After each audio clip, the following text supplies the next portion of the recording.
Okay, welcome to a short history of the world. I know in class already, hopefully, we have learned how to count, which hopefully makes some sense to you.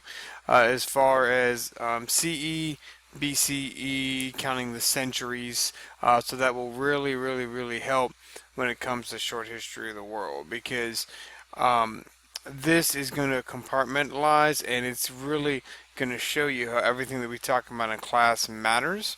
So these are not necessarily events that are going to be on the exam, but knowing everything from this presentation, from this discussion, is going to be vital to you understanding how things work through this year. So the biggest thing that you have to get from short history of the world is the cause and effect of things in the world. So why does A cause B? So we're going to go over a lot of that in this discussion. And that's one of the big things that we have to talk about all year is connections, which we'll go over when we get to the textbook material. But connecting a familiar idea to an unfamiliar situation it's a hard skill. It's something that a lot of you have not had to do yet, but it is something we'll get into. So we will have a quiz on this. I'm sure I explained this in class about the quiz. So make sure you're getting your dates and your events down. So hopefully a lot of you recognize the comedy in the picture that's on the PowerPoint. It says Winston Churchill on the left and Hitler on the right. Needless to say, Churchill and the good guys won in World War II. So, alright, to begin with, now we're going to break this discussion down into eras of history. So on this slide we're going to go over real briefly what each one of those eras are. And then we're going to go through more detail in individual slides for those eras as well. So this is Stumpy. If I haven't mentioned him yet in class, he's a random accidental class mascot on a lot of the PowerPoints. I'll explain why later, don't worry, but you'll just see him randomly on almost every PowerPoint somehow, somewhere. Alright, so the first era of history, the ancient world. Now, it's about 12,000 BCE to 476 CE. So we say about 12,000 BCE because that's a long time ago. So we are not completely sure exactly when civilization started, but that's kind of what we're looking at. And then you see 476 is a very concrete end date. We'll talk about why a little bit later. So that is kind of our first era. So you see it's a big chunk of history and a chunk of years. Second era is Middle Ages, so 477 CE, 1453 CE. And again, that cuts off very distinctly in 1453, and we'll talk about why that is. But very important area. You see that's roughly about a 1,000 years, a little less. So next era, something a lot of you hopefully are somewhat familiar with, but we're going to go to centuries now. So 15th century, so Renaissance and Reformation, two very important kind of eras in history. Had a huge influence on what we do today, the Renaissance and the Reformation do. And then Age of Discovery, hopefully all of you, I think even in 2017, you all know the 1492 with Columbus and whatnot. So that is that era. So those are the events within there we're going to talk about.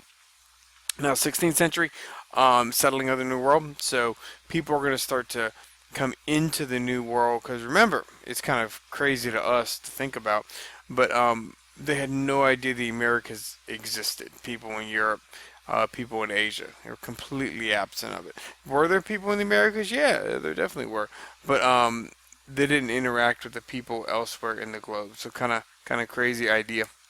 17th century, so we have more settling, and then we have the Enlightenment. Hopefully a lot of you are familiar with some of the Enlightenment thinkers, or you've at least heard of it. And I hope some of you are like, Enlightenment? What is that? But we'll talk a lot about their impacts on the modern world too. Now, 18th century, revolutions. Huge century when it comes to revolutions. Man, it's enormous. And it really impacts the entire globe. 19th century, so American Civil War, and then colonization of Africa. Very important. And you're going to notice I kind of mentioned this on the previous slide, how it's cause and effect. So a lot of the events in each of the centuries cause the events in the next century. So 20th century, lots of war. So two world wars, and even at the end of the 20th century, we're going to talk about a lot of the things that are impacting us today and carries over into the 21st century and the changing world, which is the world that we currently live in. Very, very, very different place, honestly, than a lot of the other eras of history. So we're gonna, as I mentioned, go over each one of these individually in an individual slide. Some of them might even have two slides, but the cause and effect is key. Now you'll notice.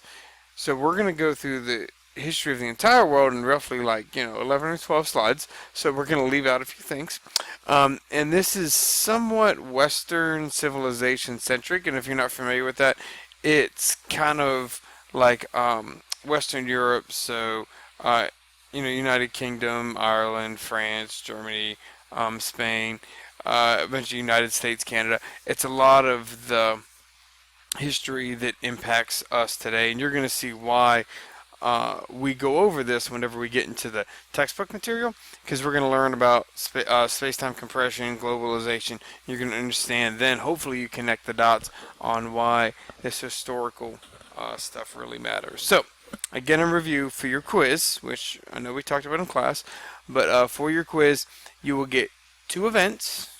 You just have to pick the event that happened first. So make sure you're listening to our discussion here. Make sure you ask questions in class.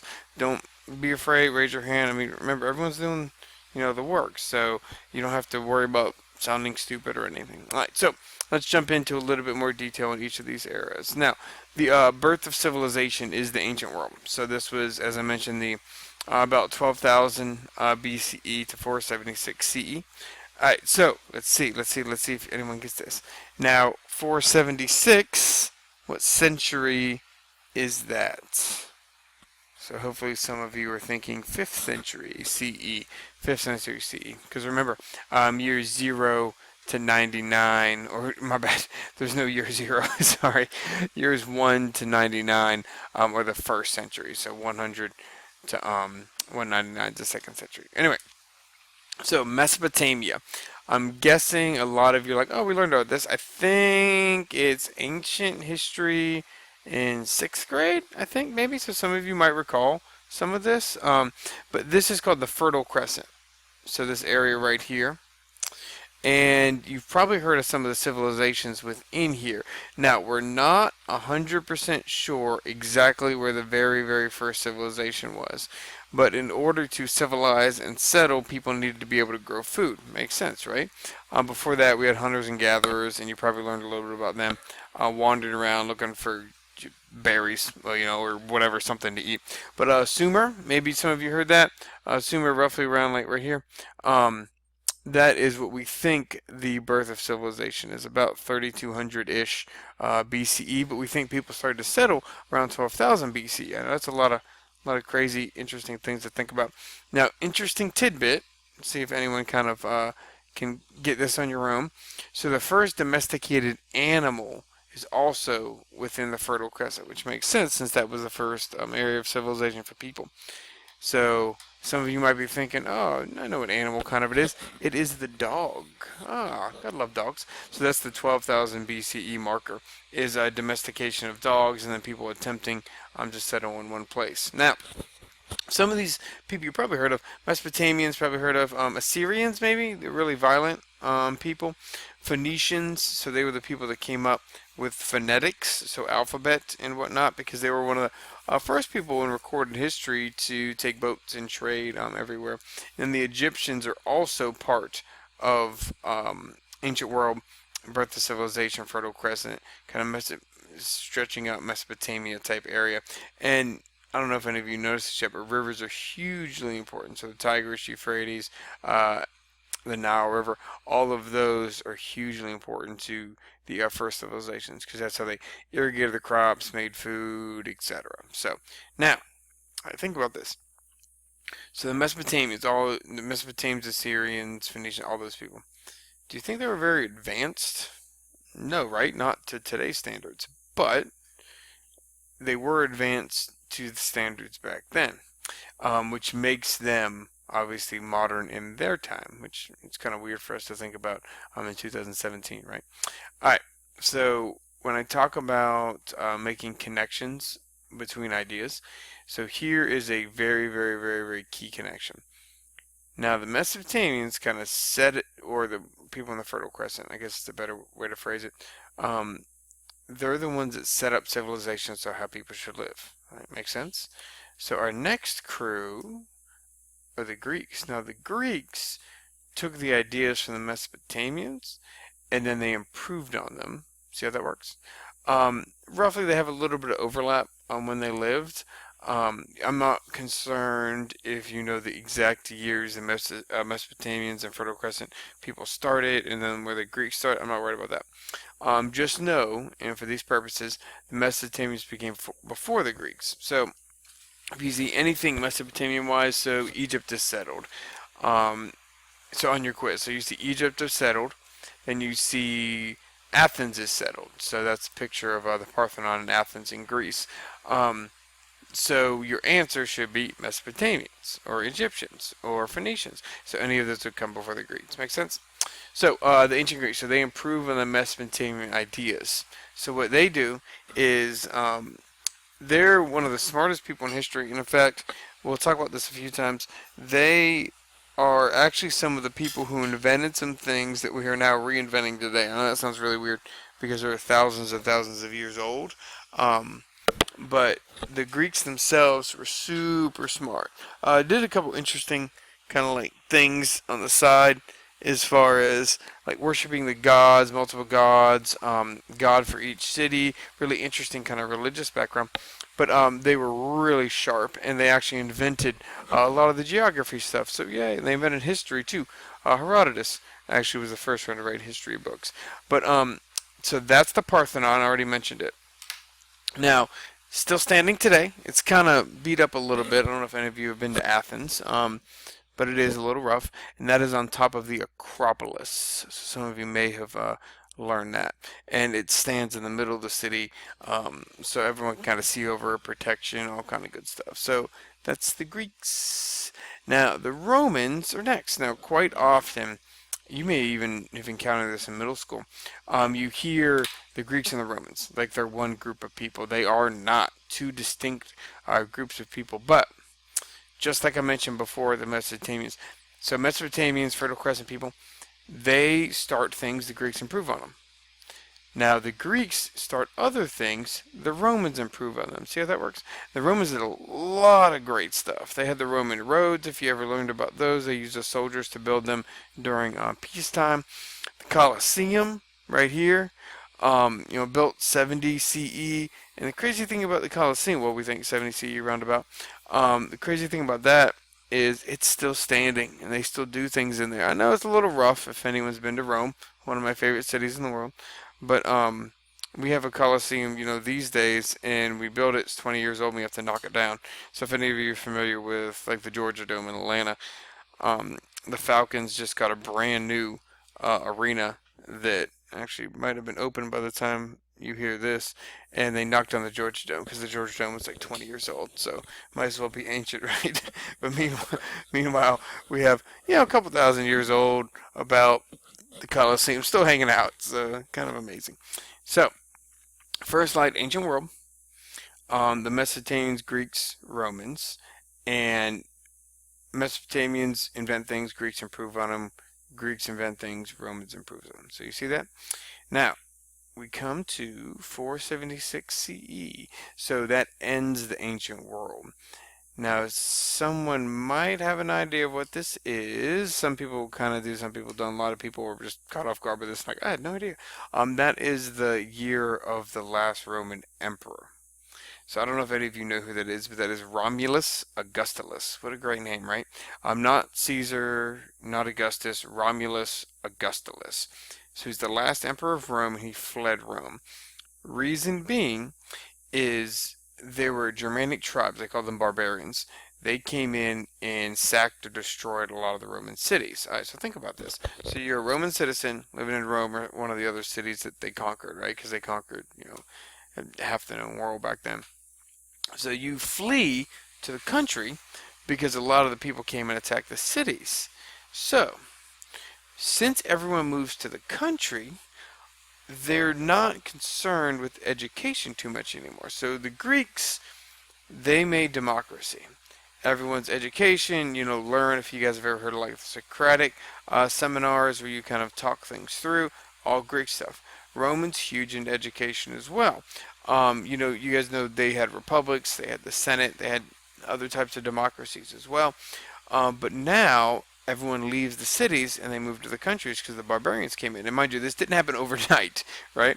It took a while for these people to actually flee into the country. So this leads to our next era, which is the Middle Ages. And look at that cow. One thing about the Middle Ages, and this is pretty funny. This is how I describe it. People get stupid. So it used to be that in Rome, you're going around taking over cities. You're building schools, educating people. All that goes out the window. In the Middle Ages, their biggest thing is they just want to conquer people. A lot of people were illiterate back then. Even if you've ever heard of Charlemagne, conquered Western, Europe, unites it, all that kind of stuff, could not read. So, yeah, Charlemagne from France could not read. Interesting, right? And you see, that's a long, long, long time, 477 CE to 1453 CE. It's crazy, right? The fact that people weren't that smart in that era. And if any of you are familiar with like Robin Hood, that's this time period. That was with the Crusades. Crusades are interesting. We'll talk about them later on this year. You have Joan of Arc actually is going to help end this. If you ever heard this referred to as the Dark Ages, that's what this is as well. Medieval times. This is like kings and queens and princess and lords and knights. Everyone's like, oh, let me go visit a castle. It wasn't that glamorous. So if any of you were in love with this era, that's good. Historically, it's interesting. But yeah, people weren't real smart.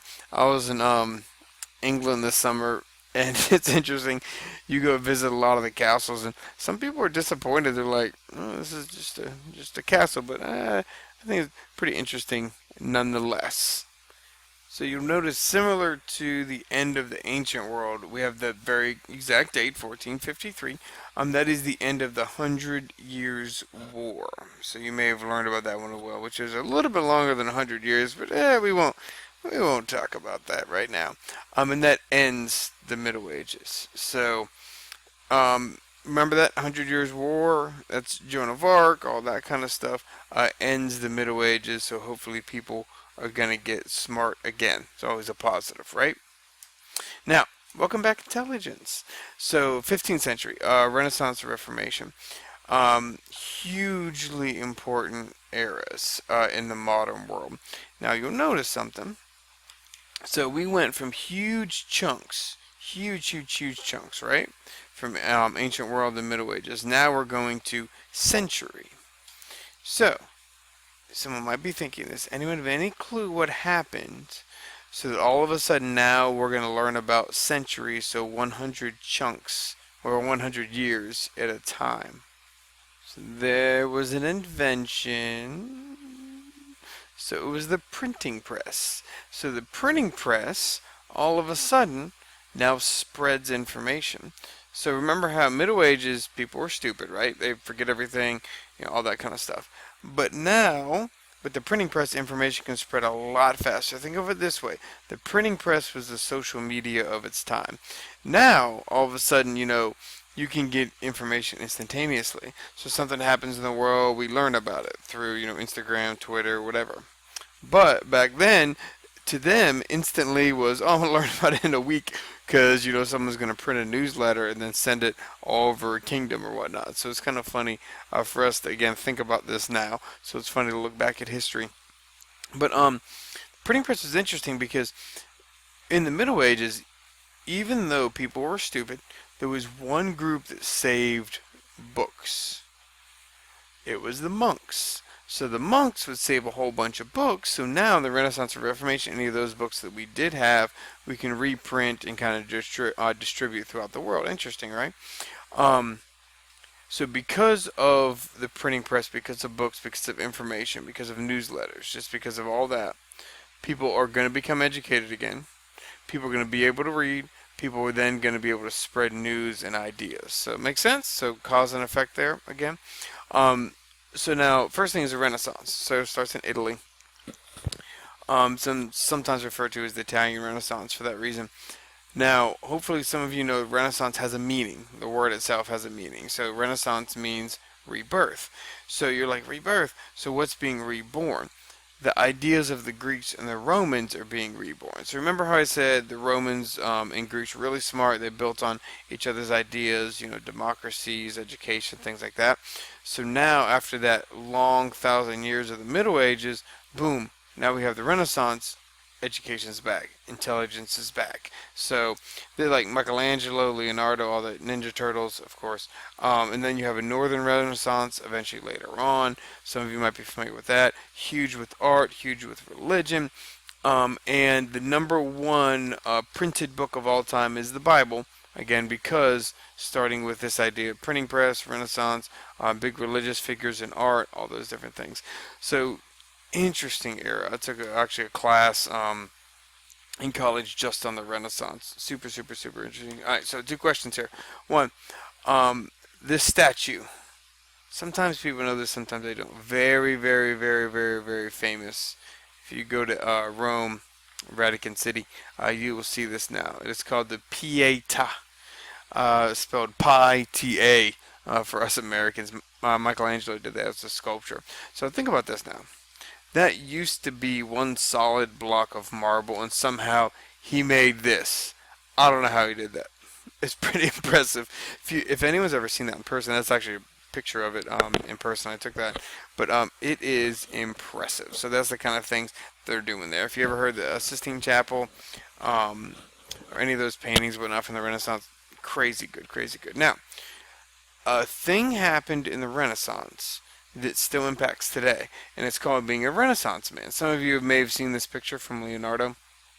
Da Vinci made that because he tried to be a Renaissance man. So a lot of people in that era wanted to do that. And if none of you have ever heard, or some of you have never heard Renaissance man, that means it's a well-rounded individual. So to be a Renaissance man in the Renaissance, you had to be really good with art. You had to be a good athlete of some sort. You had to be able to read. You had to be educated in general in what they called the classics in history. So the ancient world type idea. You could, you're good at everything. Absolutely everything. So I say that impacts today. Think about this for a second. What today kind of encourages people to be Renaissance men or Renaissance people? Anyone thinking school? Because think about this, when you registered for Wando, you had to take a math, you had to take an English, you had to take a social studies, you had to take a science, you had to take an elective, you're eventually going to have to take foreign languages, especially a lot of you who are going on to 4-year schools, which should be every single person listening to this discussion right now. So we try to make you Renaissance people. Kind of interesting, right? So even to today, 2017, the idea of a well-rounded individual kind of breaks through there. So very, very, very, very, very interesting and impactful to the modern world that we have. Now, the Reformation, the Reformation is another very, very, very important idea. So the Reformation is kind of connected to the Renaissance, kind of sometimes in a way. The Reformation, if you look at that root word, it says reform. So what are you reforming? So it's reforms on the church.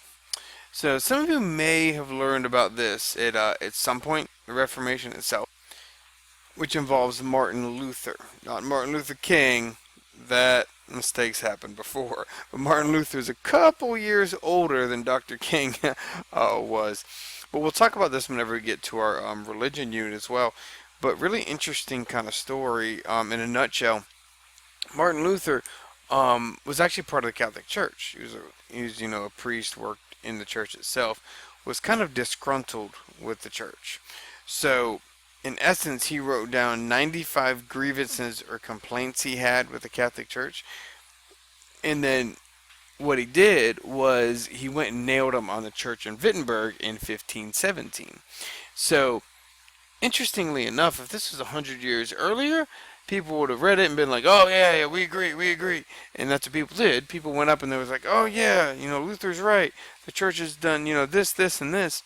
But it's interesting that in 1517, which I know is the 16th century, but we're jumping ahead a little bit, but it's impacted from the 15th, um, that people took that and they started copying it because now they have the printing press. So after they copied it, it goes around to other places in Europe. Then it gets copied and spreads and spreads and spreads and spreads and spread. So really interesting, right? And from there we get Protestants, and from there we get Lutherans, and from there we get Baptists, from there we get Anglicans eventually.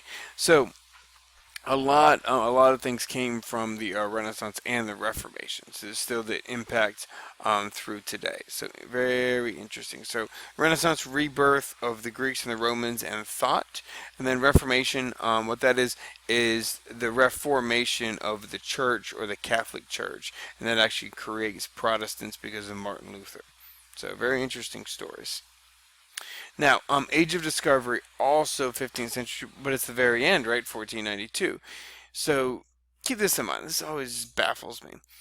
So this part of the world, Europe, Northern Africa, had no clue that this part of the world existed. Crazy, right? Intelligent people, never thought the world was flat. Even the Greeks said that. We'll go over that when we get to our textbook information as well. But Columbus, his big mistake is, he sets sail right here, and he lands right here in what now, as we know, the West Indies or the Caribbean islands. He thought he was over here. So Columbus, who makes 3 big voyages, he dies thinking he found a shorter trip to Asia. No clue he was in a new part of the world. Kind of funny to think about again now. But Columbus, he kicks off a huge era that we call Age of Discovery, which now we have the 16th century. So settling of the New World. And some of you may have heard this phrase, but God, glory, and gold, those are the 3 big things that we connect to the Age of Discovery. So this picture kind of depicts them all, especially Spanish, Italians, Portuguese, big travelers, right? But you have God, see the priest? Glory was taking over this new land, and then hopefully there they would find riches and find gold. So this guy's just over here. This guy's just happy that he found land for once. So but I don't know if you guys have noticed it in the picture, but see this over here. So natives of these places, we're going to talk about how big of an impact that was. So Age of Discovery, they go around, find new places, but some of those places already had inhabitants, which turns into a few conflicts on down the road. But as far as keys to world history, to what's important to our class in AP Human Geography this year, the settling of the New World was the biggest event of that 16th century of the 1500s, because you just had more and more countries, more and more people trying to gain territory. So next, I'm sure you're catching on, is the 17th century counting. So 17th century, what number of years? Think. 1600s. Good job. Everyone got that right, right? Fantastic job. So, more settling. 1607, there's not often you're going to have to know exact dates, but here's a couple. So 1607 CE, Jamestown. First successful English settlement. Some of you may have heard some about Roanoke and places like that. A little interesting, but first successful settlement was Jamestown, current Virginia. They've actually kind of recreated that in colonial Williamsburg and some interesting places to visit if any of you have done so. But 1670, Charlestown is founded on the Ashley River. Oh, and some of you may have been to Charlestown Landing. I don't know if anyone takes field trips there anymore, but it's actually a really cool place. About 5 years ago, they redid it, and it's really nice. They even have like a zoo in there, and it's cool, pretty cool. So that was the original settling spot of Charleston. So you see, Charleston was settled not too far after the first successful English settlement, Jamestown. But the first European settlement that was successful in the New World was St. Augustine in Florida. I don't know if anyone ever heard of that one. But anyway, yeah, a lot more settling, 1600s. People were coming over here, people were settling, and then that's going to lead to the Enlightenment. So, think about this. Remember how we said you have the Renaissance, you have the Reformation. Now you start going all over the world, God, glory, and gold. People start asking questions. So people start saying, okay, now if the Catholic Church was doing some things that not everyone agreed with, and Martin Luther called them out, so what about government? Maybe they could be doing the same thing. They said we're going around taking over all these other people all over the world. Slavery is going to kick up to be even worse than it ever has been in history. It's always been a bad aspect of civilization, slavery has. But people were saying, well, wait now, governments are kind of taking people over. Maybe that's not right. So the Enlightenment is all about rocking the boat and all about asking why, asking questions, asking should we be doing X, Y, or Z. So super interesting era of history. Now, some of you may know Ben Franklin, one of my favorite people in history. He's one. John Locke, Rousseau, maybe some of those names you're familiar with. They're all Enlightenment thinkers. So that is the 17th century, 1600s. So more settling, know those dates, and then as people start rocking the boat. So, like I said, we have the Reformation. People start to question the church. Here, people start to question government. So 18th century, lo and behold, revolutions. Ah, see how that works? So since people started to question things, now people are going to start to try to overthrow governments. Now, kind of a key word. Some of you probably heard of revolution. You kind of understand the meaning. Some of you probably heard of the word rebellion, kind of understand the meaning. Now, this isn't like written in stone, but historically speaking, throughout all of historical events and whatnot, a good rule of thumb: revolutions usually work. Rebellions usually do not work. So rebellions, people try to overthrow, attempt an overthrow of some group or person or government or something, and then a revolution, it actually does work. A rebellion usually gets squashed. That's kind of good general rule of thumb for you.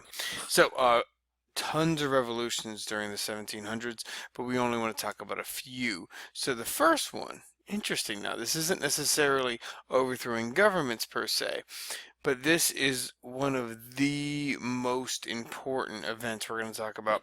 In fact, you're probably going to get sick of hearing about the Industrial Revolution over this year. We're going to talk about it over and over and over again. So, 1750s it starts in Europe, specifically northern England, southern Scotland, which are actually one country, which we'll go over later. Don't worry, if we haven't mentioned that yet.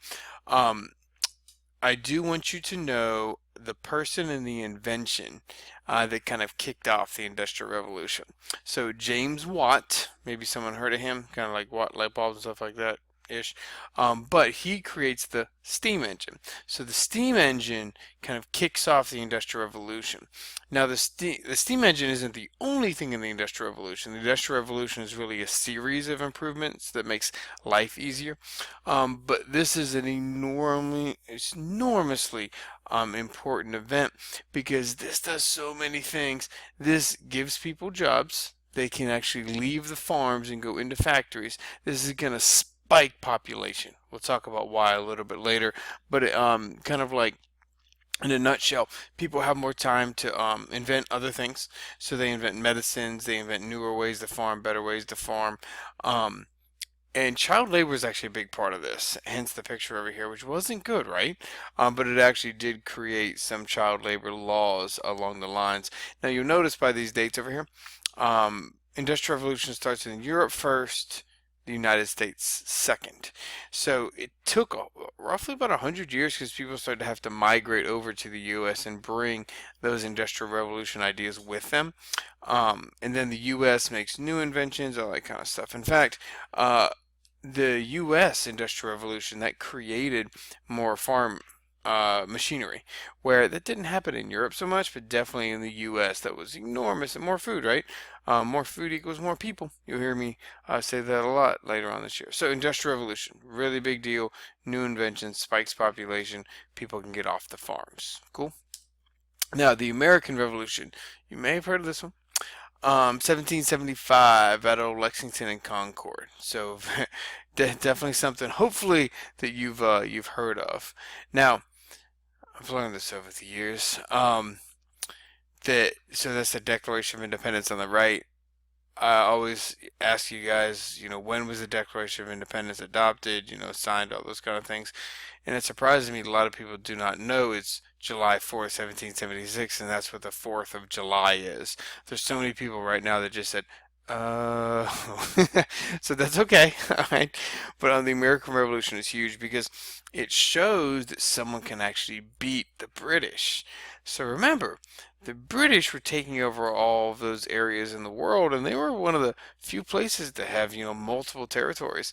But to be honest, even though as Americans we're proud, revolution, go USA, that type of thing, if the British would have really concentrated on fighting, what will be the Americans, they probably would have won, but that's okay. And again, from the ironic part of the world, if any of you know anything with history and wars, the French were the reason why we won it. Because we actually used a lot of the French Navy, so all right. But this did prove that the British weren't invincible, and you're going to have other revolutions with the British after that. Now, the American Revolution, so cause and effect, right? That is going to lead and inspire, the French Revolution, 1789, storming of the Bastille, Bastille Day, if any of you were, know anything with French history and whatnot. The French Revolution, super interesting. If any of you are really interested in historical just events, things, maybe you're going to be a history major later on when you go to college. This is I think, one of the most interesting eras of all of history. They had the Reign of Terror with these guillotines. If anyone's ever heard of Robespierre, I mean, they would line people up in a town square and just one by one chop their heads off on the guillotine. And that was their way of sending a message to the population and said, hey, if you don't agree with us, look what's going to happen to you. I mean, wild, right? Can you imagine that today? Um, and then Napoleon is at the end of this. Oh my gosh, he's super interesting, just his story alone. Um, but the American Revolution did influence the French Revolution. And ironically, the American Revolution kind of worked and stayed, and the French, their leadership has gone back and forth in that era too, which is pretty interesting. So that's the 18th century. Now, 19th century, 1800s, American Civil War.